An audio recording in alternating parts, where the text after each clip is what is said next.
EPF డబ్బులు withdraw చేసుకునే ముందు ఖచ్చితంగా తెలుసుకోవాల్సిన 3 ముఖ్య అంశాలు. ఈ అంశాలలో ఏ ఒక్క అంశం మిస్ అయినా కూడా మీరు మీ యొక్క పీఎఫ్ డబ్బులను విత్డ్రా చేసుకోలేరు. అవేమిటంటే నేను మీకు ఇప్పుడు ఈ వీడియోలో పూర్తిగా వివరిస్తాను. ముందుగా వచ్చేసి మన యొక్క యూఏఎన్ పోర్టల్లో మన యొక్క యూఏఎన్ నంబర్, ఆ తర్వాత పాస్వర్డ్, ఆ తర్వాత క్యాప్చా టైప్ చేసి ఇక్కడ సైన్ ఇన్ అవ్వాలి. లాగిన్ అయిన తర్వాత ముందుగా మనం మన యొక్క ప్రొఫైల్ చెక్ చేసుకోవాలి. ఇక్కడ చూడండి, ప్రొఫైల్ క్లియర్ ఉందా లేదా. అయితే దీంట్లో మెయిన్ వచ్చేసి మన యొక్క సర్వీస్ హిస్టరీ చెక్ చేసుకోవాలి. సర్వీస్ హిస్టరీ చెక్ చేసుకున్న తర్వాత ఆ తర్వాత మన యొక్క కేవైసీ డీటెయిల్స్.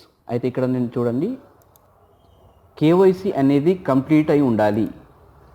ఇప్పుడు ఇక్కడ చూడండి, ఇది కేవైసీ సెక్షన్.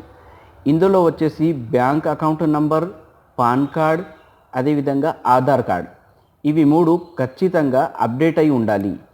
ఆధార్ కార్డులో మీకు ఎలా అయితే పేరు ఉంటుందో, అదేవిధంగా పాన్ కార్డులో ఎలా అయితే పేరు ఉంటుందో, ఈ రెండిట్లో సేమ్ పేరు ఉండాలి. దీంతో పాటు యూఏఎన్, ఏదైతే మన యూఏఎన్ నంబర్ ఉంటుందో దాంట్లో కూడా సేమ్ పేరు ఉండాలి. అంటే UAN, Aadhaar card, pan card, ఈ మూడింటిపైన పేరు అనేది క్లియర్గా ఉండాలి. ఒక్క అక్షరం కూడా మిస్టేక్ ఉన్నా కూడా విత్డ్రా చేసుకోవడానికి అవకాశం ఉండదు. రైట్, ఇక్కడ మీరు జస్ట్ మీ యొక్క డీటెయిల్స్ని యాడ్ చేసి మీ యొక్క డాక్యుమెంట్ నంబరు, అదేవిధంగా దానిపైన నేమ్ ఎలా ఉందో. అయితే ఇక్కడ దాదాపుగా పాన్ కార్డ్ అప్డేట్ చేసే సమయంలో ఒకటి ఎర్రర్ వస్తుంది. ఏమిటంటే ఇది ఇన్కమ్ ట్యాక్స్ డేటాబేస్లో ఈ విధంగా లేదు అని ఒకటి ఎర్రర్ వస్తుంది. అయితే ఈ ఎర్రర్ కోసం నేను ఒక వీడియో చేశాను ఇంతకుముందు. మీరు ఐ బటన్లో క్లిక్ చేసి ఆ వీడియోను చూడొచ్చు. అంతేకాకుండా ఆ యొక్క లింక్ని నేను డిస్క్రిప్షన్లో ఇస్తాను, అక్కడ నుంచి కూడా మీరు ఆ వీడియోని చూడొచ్చు. ఓకే, ఈ విధంగా bank account, pan card, Aadhaar card, ఇవి 3 అప్డేట్ చేసుకుని సేవ్ చేయాలి. సేవ్ చేసుకున్న తర్వాత ఏమవుతుందంటే ఇక్కడ మనం అప్లోడ్ చేసిన డీటెయిల్స్ మొత్తం మన యొక్క ఎంప్లాయర్కి వెళ్తాయి. ఎంప్లాయర్ వారు చెక్ చేసి వెరిఫై చేస్తారు. అప్పుడు వచ్చేసి మనం ఆన్లైన్ విత్డ్రా కోసం ట్రై చేసుకోవచ్చు. నెక్స్ట్ వచ్చేసి డేట్ ఆఫ్ ఎగ్జిట్, ఇది కూడా ఖచ్చితంగా అప్డేట్ అయి ఉండాలి. ఇక్కడ చూడండి, మనం డేట్ ఆఫ్ ఎగ్జిట్ ఎక్కడ మనం తెలుసుకోవచ్చు అంటే ఇక్కడ సర్వీస్ హిస్టరీ ద్వారా కూడా తెలుసుకోవచ్చు.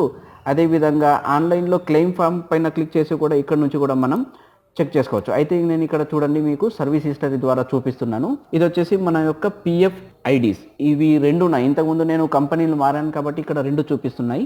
ఇక్కడ చూడండి, ఇక్కడ వచ్చేసి మన యొక్క ఎస్టాబ్లిష్మెంట్ ఐడి. ఇక్కడ చూడండి డేట్ ఆఫ్ జాయినింగ్, ఈపీఎఫ్లో నేను ఎప్పుడు జాయిన్ అయ్యాను, అదేవిధంగా డేట్ ఆఫ్ ఎగ్జిట్, పిఎఫ్ నుండి ఎప్పుడు నేను ఎగ్జిట్ అయ్యాను. ఈ యొక్క ఎగ్జిట్ అనేది ఖచ్చితంగా అప్డేట్ అయి ఉండాలి. డేట్ ఆఫ్ ఎగ్జిట్, ఒకవేళ డేట్ ఆఫ్ ఎగ్జిట్ అప్డేట్ లేకుంటే మీరు కొంత మొత్తంలో అమౌంట్ విత్డ్రా చేసుకోవచ్చు. అడ్వాన్స్గా కొంచెం అమౌంట్ విత్డ్రా చేసుకోవచ్చు, కానీ ఫుల్ అమౌంట్ మాత్రం మీరు విత్డ్రా చేసుకోలేరు వితౌట్ డిఓఈ. ఆ తర్వాత 3వ అంశం సర్వీస్. అయితే పిఎఫ్లో మన దగ్గర ఎంత డబ్బు ఉంది, మనం ఎన్ని సంవత్సరాల నుంచి సర్వీస్లో ఉన్నాము, ఒకవేళ మనం ఇప్పుడు ఉపసంహరణ చేసుకుంటే ఎంత ట్యాక్స్ పడుతుంది, ఒకవేళ మనకు ట్యాక్స్లో వస్తే మనకు ట్యాక్స్ పడకుండా ఎలా జాగ్రత్త పడాలి. అయితే వీటి గురించి ఒకటి మీకు నేను స్లైడ్ చూపిస్తాను, చూడండి. అయితే ఇక్కడ మీరు చూడండి, ఎంప్లాయీ వచ్చేసి 30,000 కన్నా తక్కువ అమౌంట్ ఉండి విత్డ్రా చేస్తే అలాంటి సమయంలో ఎలాంటి టీడీఎస్ ట్యాక్స్ అనేది కట్ అవ్వకుండా ఉంటుంది. ఒకవేళ ఎంప్లాయీ 30,000 కంటే ఎక్కువ అమౌంట్ విత్డ్రా చేస్తున్నారనుకోండి, ఒకవేళ అతని సర్వీస్ 5 years కంటే ఎక్కువ అయితే ఆ సమయంలో కూడా మీకు టీడీఎస్ అనేది కట్ అవ్వకుండా ఉంటుంది. ఒకవేళ మన సర్వీస్ వితిన్ 5 years ఉంటే అప్పుడు మాత్రం మన నుంచి ట్యాక్స్ కట్ అయ్యే అవకాశం ఉంది.